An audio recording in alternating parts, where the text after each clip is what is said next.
So, continuation ng ating discussion, M3 or acute promyelocytic leukemia is associated with chromosomal translocation between 15 and 17. Dito po, pwede tayo maka-encounter ng mga phagoid cell.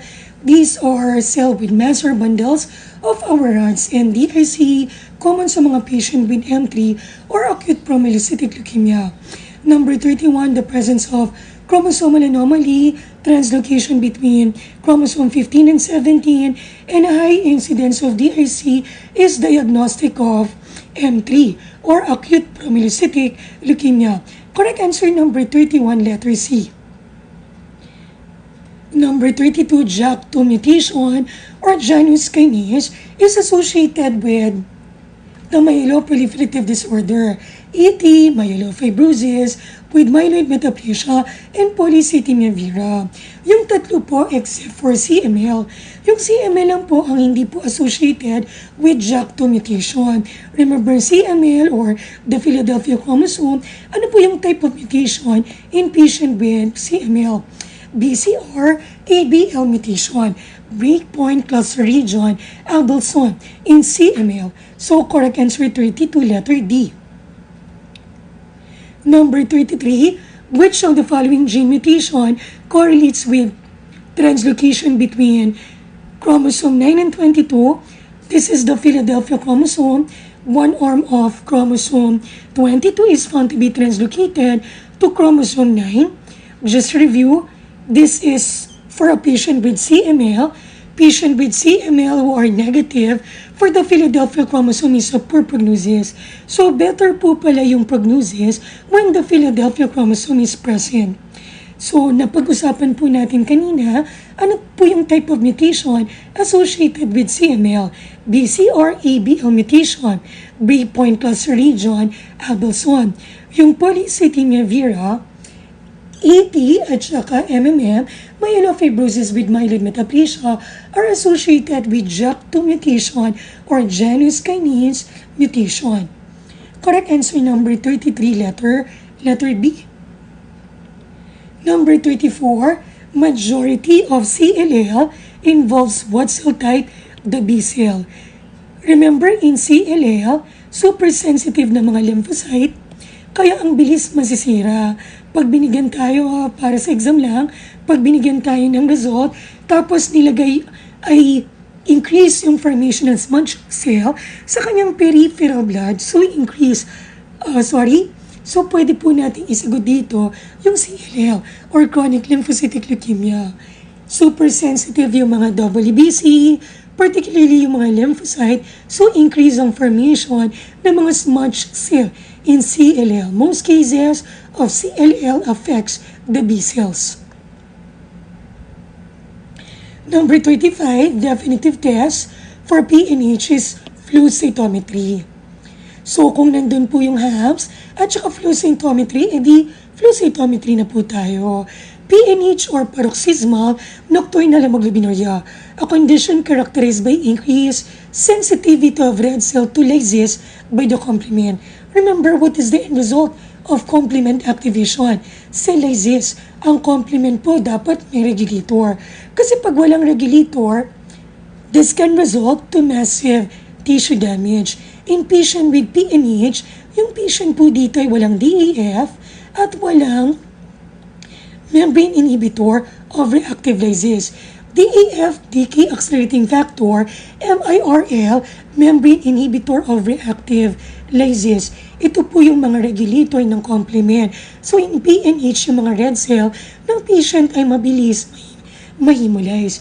Ang DEF correspond to CD55, membrane inhibitor of reactive lysis correspond to CD59. Flow cytometry result of a patient with PNH will reveal absence of CD55 and CD59. Correct answer number 35, letter B. Number 36, PNH, a condition characterized by increased sensitivity of red cell to lysis by the complement. Dito po, kulang ng complement regulator. DEF, decay accelerating factor, and membrane inhibitor of reactive lysis. Walang regulator yung complement, kaya yung red cell po mabilis ma-hemolyze. Yung DEF, now this correspond to DAF correspond to CD55, and membrane inhibitor of reactive lysis correspond to CD59. So in PNH flow cytometry, will reveal negative CD55, negative CD59. Correct answer number 36, letter A. Number 37 for clinical chemistry, monochromator or wavelength selector, it produces light of a specific wavelength. Example or filter, diffraction grating, and prism. Question number 37, which type of monochromator produces the purest monochromatic light in the UV region? A prism. Correct answer 37, letter D. Number 38, which instrument requires a primary and secondary monochromator? Remember, ano po yung instrument na may dalawang monochromator? Fluorometry. Remember, by fluorometry, ang minimeasure po natin yung mga compound na nagpo-fluoresce. Yung light emitted by the compound is of longer wavelength but of lower energy compared sa exciting light. Again, the light emitted by the compound is of longer wavelength but of lower energy. Ano yung instrument na gumagamit ng dalawang monochromator? Fluorometry or fluorometer. Correct answer 38, letter C. Number 39, what is the American Diabetes Association recommended cutoff value for blood glucose in diabetic measured by glycated hemoglobin? Correct answer, letter B. Remember, confirm DM kapag ang glycosylated hemoglobin is greater or equal to 6.5%. Kapag bumababa na po to sa mga patient na may DM, ibig sabihin, yung patient ay nagre-respond dun sa treatment or diet na binigay ng doktor. What if mataas pa rin po after treatment? Maaaring hindi nagre-respond yung patient sa treatment or kaya naman po nang dadaya yung patient. Hindi sinusunod yung diet na binigay ng doktor. Ulit, ang glycosylated hemoglobin, a reflection of our blood glucose for a period of 3 months. Glycosylated hemoglobin is affected by the red cell lifespan. So those conditions that produces shortened RBC survival is associated with decreased glycosylated hemoglobin. Paulit-ulit po sa mga patient na may hemolytic anemia, ano po yung best way to measure or to monitor this patient na may DM at saka hemolytic anemia? Fructosamine or glycosylated albumin. Number 40, what is the clinical utility of testing for serum prealbumin? Remember, ang prealbumin is also known as transthyretin, an indicator of malnutrition. Another, it binds thyroid hormone. Remember, 5 to 10% thyroid hormone are attached to prealbumin, and prealbumin is also known as the retinol or the vitamin A binding protein. Between albumin and prealbumin, anong best marker or preferred marker for the nutritional status? Prealbumin or transthyretin.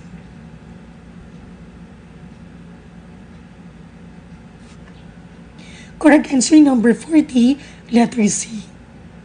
Number 41, which serum protein should be measured in patients suspected of having Wilson's disease? Ceruloplasmin. Remember, ito yung protein that binds copper. Correct answer 41, letter D. Number 42, what are the likely laboratory findings in a person suspected of having Wilson's disease? Correct answer 42, letter E. Wilson's disease result in a failure to load. Wilson's disease result in failure to load ceruloplasmin with copper. Therefore, blood levels of ceruloplasmin are low and blood levels of copper are usually low because there is little ceruloplasmin to bind it. Copper, on the other hand, forms deposit in tissues, particularly in the liver, brain, causing necrosis, and excess copper is excreted in urine. So 42, correct answer E, blood copper ceruloplasmin is low, urinary copper excretion is high. Correct answer 42, letter E. Number 43, in the urea method, the enzymatic action of urease is inhibited when blood for analysis is drawn in a tube containing what anticoagulant? Sodium fluoride. Huwag kakalimutan, sodium fluoride inhibit the urease enzyme. Correct answer 43, letter B. 44, blood ammonia levels are usually measured in order to evaluate hepatic coma. Ammonia levels are elevated in conditions like Raynaud syndrome, renal failure, liver failure, cirrhosis, and hepatic coma, hepatic encephalopathy. Correct answer 44, letter C. Number 45, Bowers-Macomb is a reference method for alkaline phosphatase. What is the substrate used for Bowers-Macomb? Para-nitrophenyl phosphate. Again, Bowers-Macomb is the reference method for ELP. So, substrate used for the test is para-nitrophenyl phosphate. Correct answer 45, letter E.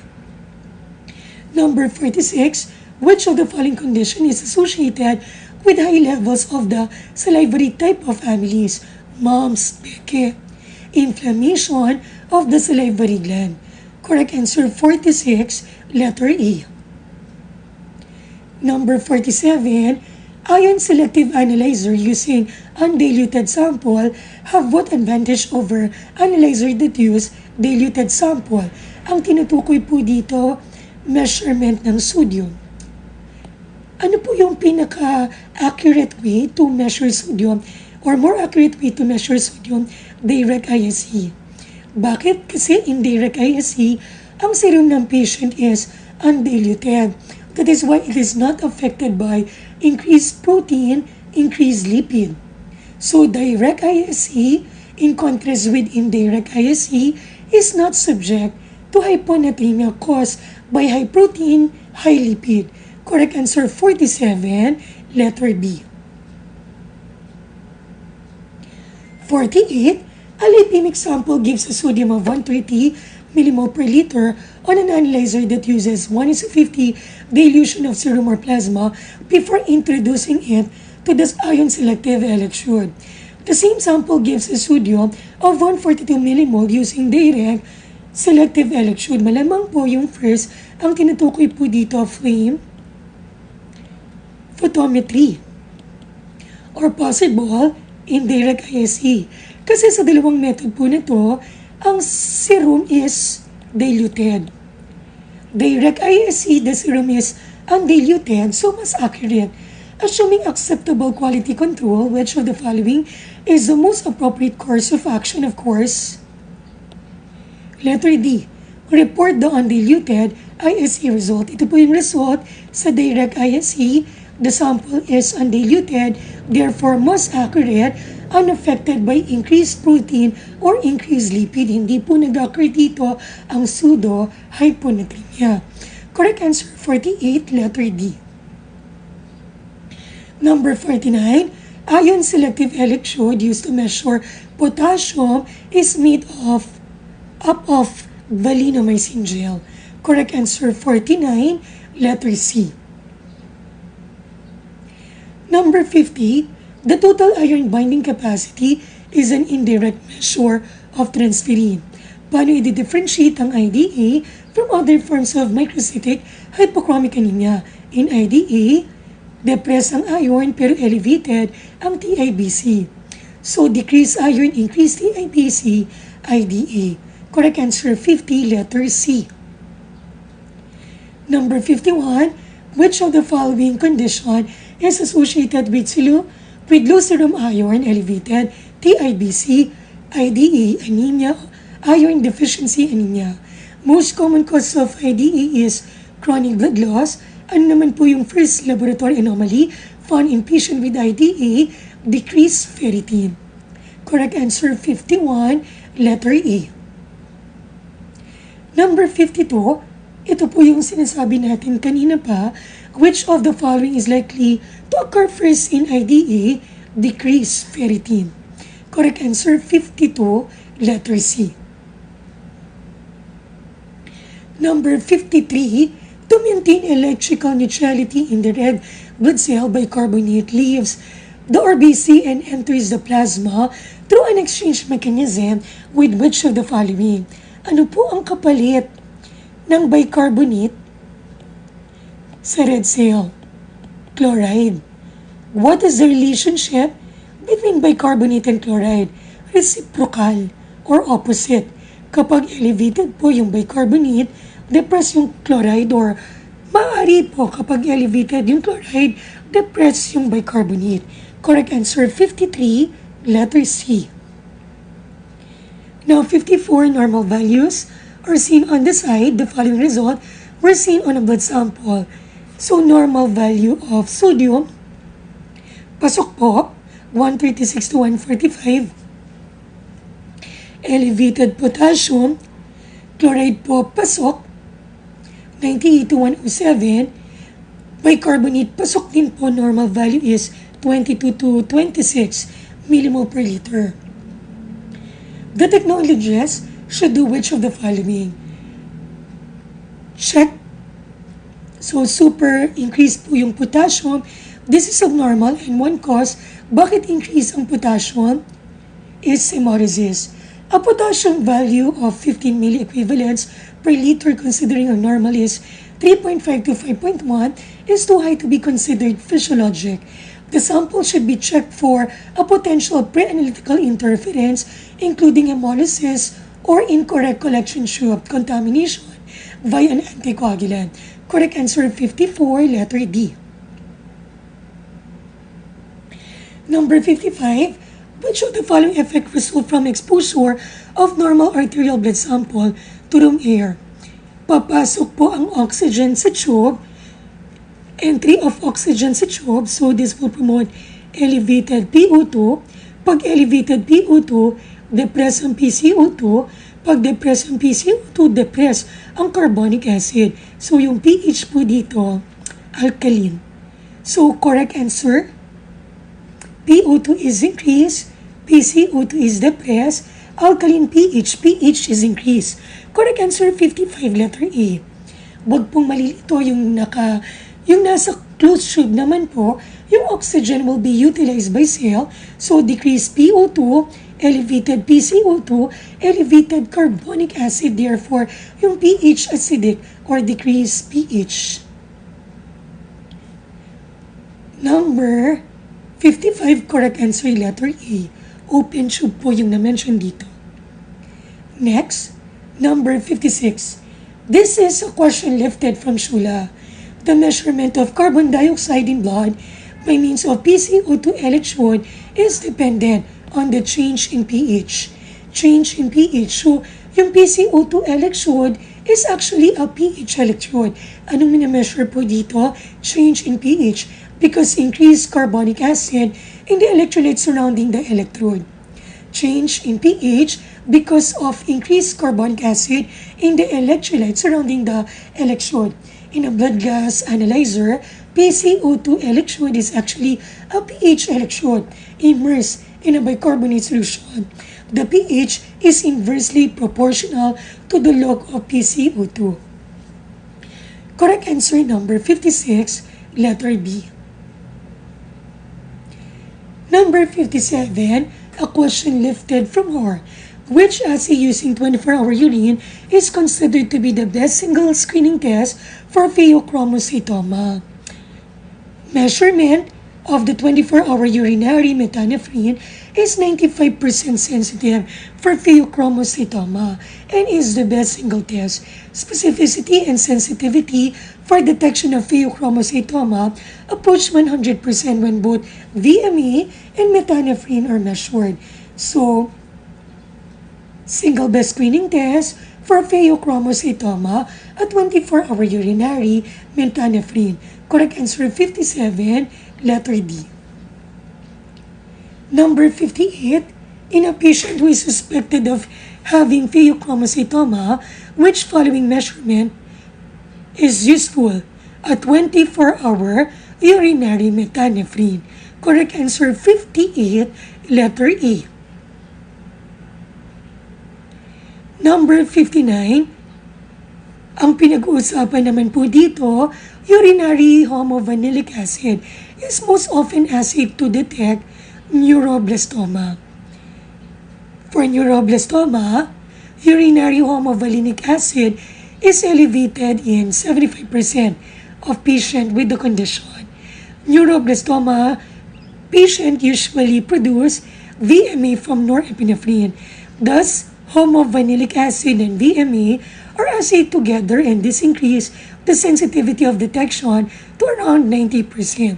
Yun po pala for pheochromocytoma, methanephrin; for neuroblastoma, homovanillic acid. Number 60, select the most appropriate single best screening test for thyroid disease. Initial screening is TSA. The best screening test for thyroid disorder is TSH assay. Kapag abnormal po to, tsaka po tayo magpa-perform ng free T4.